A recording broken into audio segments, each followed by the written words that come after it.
Alright, so today we're going to replace this faucet. It's pretty old, it's very corroded, I can't even get this off anymore. This has a frost-free spigot, which means that when you turn this, the shutoff is like actually way inside the building. Usually they're like 8 to 10 inches long, so they're inside the heated space. I'm going to replace it with this one, so it's just a shark bite, and it'll go right on there. I'll have to replace this because that's not the right size, and it has that stopper in there, which means I got to crawl in the crawl space, which is not going to be fun. But regardless, the reason I'm not using the frost-free one again is because I have a shutoff on the inside that turns the water off. So in the wintertime, I shut the water off and I open the valves. I don't need the frost-free. I put that on earlier this year due to that, because I wanted to not use these because my water around here is terrible. And so step one, I'm going to go turn off the water, and then I'm going to have to cut this off and then crawl underneath, cut that pipe, and then come back and put it on this, put it in, screw it in, caulk it and everything, and then go on the underside again and finish it up. So first, like I said, I'm going to go shut off the water, and then I'm going to go get something where I can cut that pipe. Alright, so to cut this off, I'm just going to use a normal pipe cutter, nothing special on this one. This is bigger than a 1/2 inch, so you can't really use the close quarter ones that I generally like to use. So for this one, you just tighten it up, spin it a couple times, then as you go, give it a little spin there, and each time you do that, it just cuts it a little bit. Sorry, I was off a little bit. There we go. There. Tighten.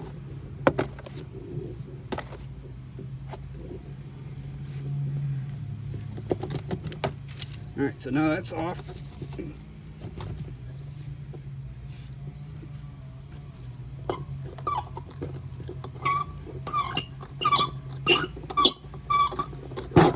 There we go. So this is the frost free. You can see the stopper is right here, which was way back in there, so it was in the heated area of the house, and that's why they call it frost free. So I'm gonna throw that off to the side. I'm gonna go down in the crawl space. I'm gonna cut this guy off from the inside so that I can take this pipe off and I can put the new one on and through, fasten it, and then go back in and finish out the plumbing. All right, so now I'm down in the crawl space, and this is where the area is. I was able to pull it through and stick the new pipe in, so I only have to crawl back here once. So we're gonna cut this off, put a union, and then another elbow, and then connect to that piece, and then we'll finish it up outside. So without further ado, shark bite fittings to push to connect because they're the easiest thing to use on the planet. And I already have a couple, so I got a coupler and an elbow. So I got a piece of pipe cleaner, and we're gonna go through and put this thing together here. So we're gonna have an elbow coming off of that piece into this piece onto here. So what I'm gonna do first is connect the elbow to all the parts and pieces. So I'm gonna take this part out, and using the pipe cleaner, give it a good clean.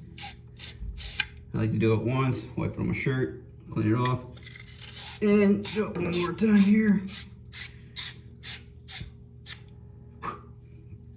That's clean for the pushing to connect. We're just gonna take our elbow, put it on there, give it a good push, and you can feel when it clicks in.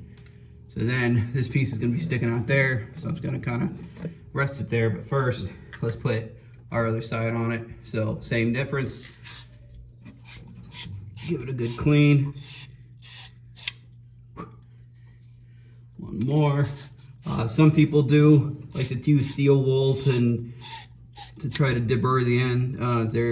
They think it'll hurt the washer on the pipe. I've never had that happen yet. Yeah, knock on wood. But it's not a horrible idea. I just don't have any of that with me right now. So we're just gonna put it together here, slide that in. So we know that this piece is gonna connect to here. So I'm just gonna hold these up like this,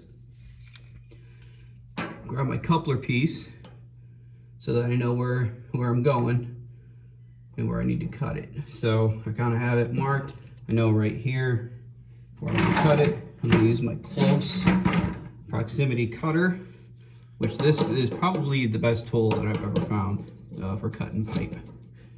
So we just clip that on, close the thing here, and cut the old pipe.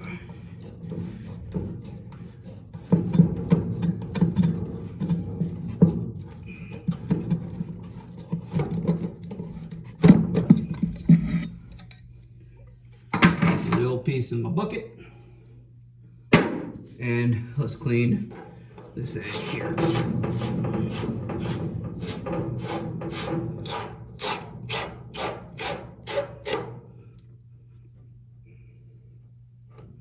Now I did not bring a rag to clean that off. I'll just use my hand and rub it on my pants and shirt. And we'll just make sure we go over it a couple times here. One more. Nice thing about the shark bite is you don't have to worry about the wetness. If you're soldering, your solder wouldn't hold because it's wet and it's going to be cooling it down. So then we just take this piece here and give it a good shove on there. And we're going to clean the other end of this one.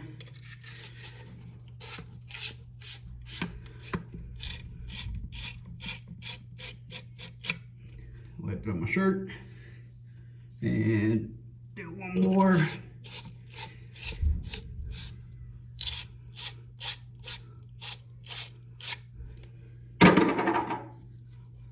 Alright, so that piece is going to be in there, that piece is going to be in there. Connect them together, make sure you get a good solid pop. Stick out the hole there. So now it's got to go on the outside. We'll put that faucet on there and secure it all. We are going to put some foam insulation in it, and we'll go over that when we get outside. Alright, so we got our pipe sticking out here, so now we can put on our push to connect faucet. And our step one here.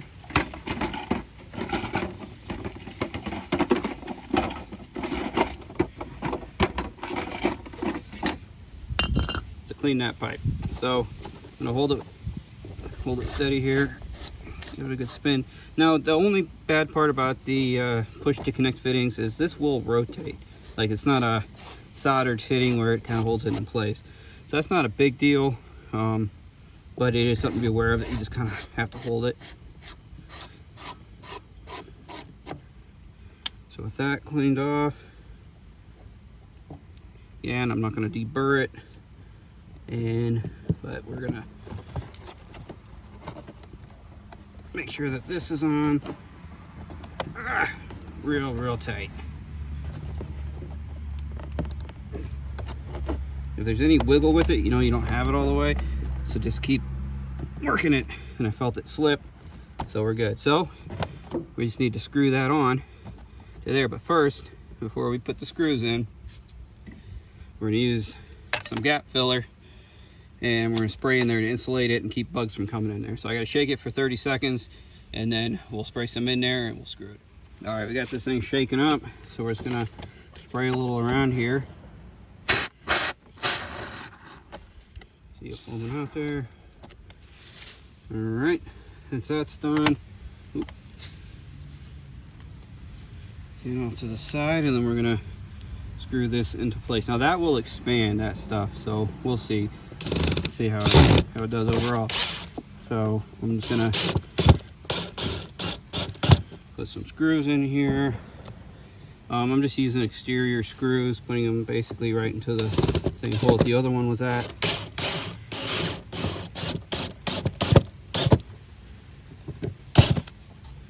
So, nice and secure on there. Feels good. You know, right now it's wide open. I'm going to close it, turn on the water, and see how it does. So it's open.